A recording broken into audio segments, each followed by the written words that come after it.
Desa Kuta merupakan salah satu desa yang ada di Kabupaten Lombok Tengah, Provinsi Nusa Tenggara Barat.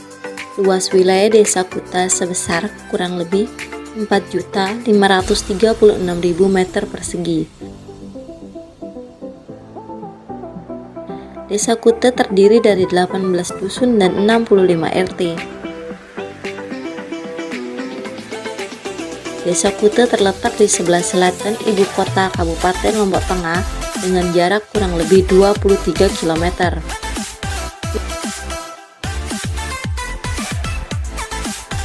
Wilayah Desa Kuta terletak pada ketinggian antara 0 sampai 1000 meter di atas permukaan laut.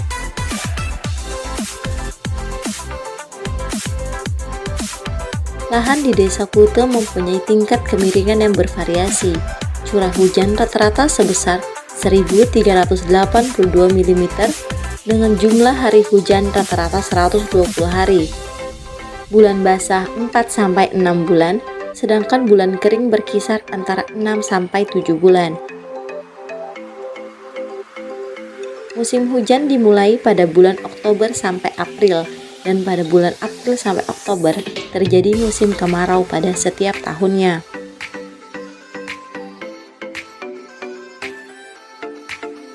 Puncak curah hujan dicapai pada bulan Desember sampai Februari.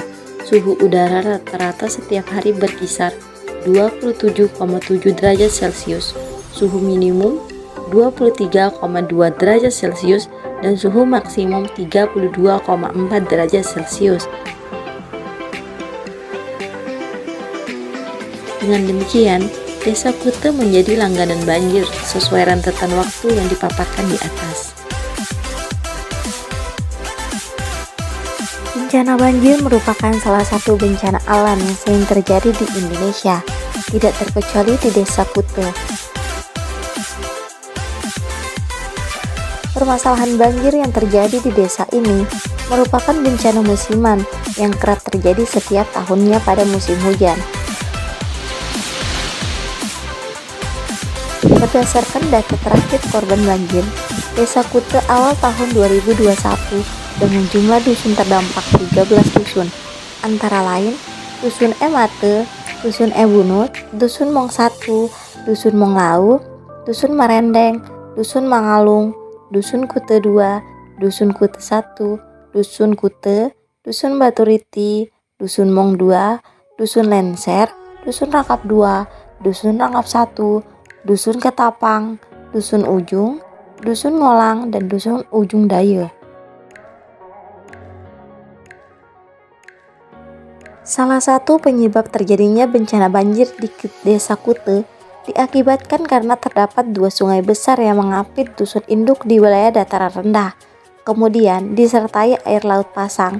Ketika musim hujan, maka terjadilah banjir yang kapasitasnya besar dengan durasi yang sangat lama, seperti yang terjadi pada akhir tahun 2020 dan menyebabkan beberapa fasilitas umum seperti sekolah, masjid, pasar, dan fasilitas lainnya terendam dan mengalami kerusakan. Air laut pasang biasanya terjadi pada pertengahan bulan dan akibatnya air masuk pada pemukiman rumah warga, namun durasinya tidak terlalu lama.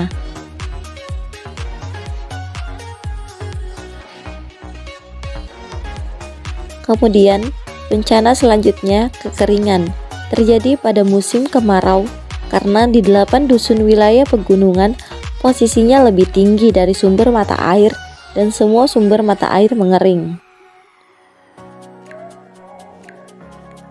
Adapun penanganan yang dilakukan pemerintah Desa Kuta untuk mengurangi resiko dari bencana banjir dan kekeringan, di antaranya penanganan untuk resiko banjir, pembuatan talut, pembuatan irigasi, dan pembersihan saluran irigasi yang sudah ada.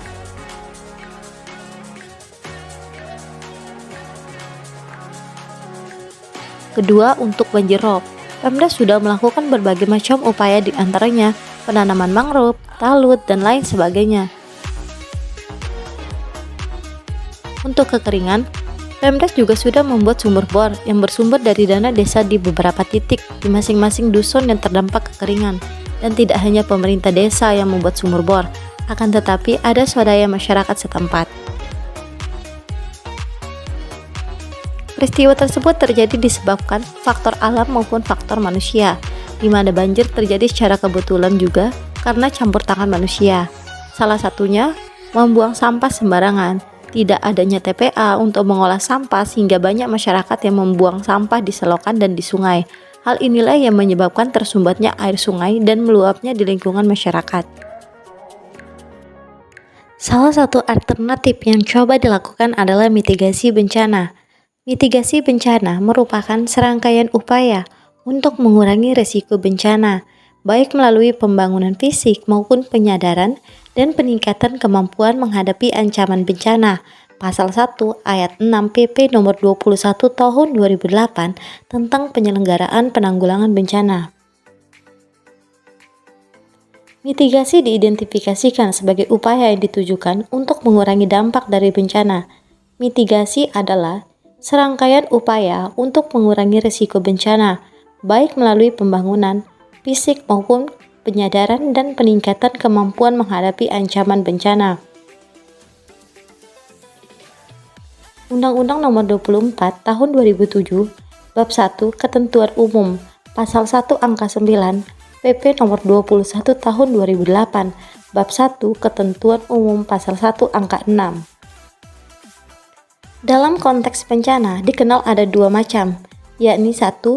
Bencana alam yang merupakan suatu serangkaian peristiwa bencana yang disebabkan oleh faktor alam, yaitu berupa gempa, tsunami, gunung meletus, banjir, kekeringan, angin topan, tanah longsor, dan lain-lain. Yang kedua, bencana sosial merupakan suatu bencana yang diakibatkan oleh manusia, seperti konflik sosial, penyakit masyarakat, dan teror.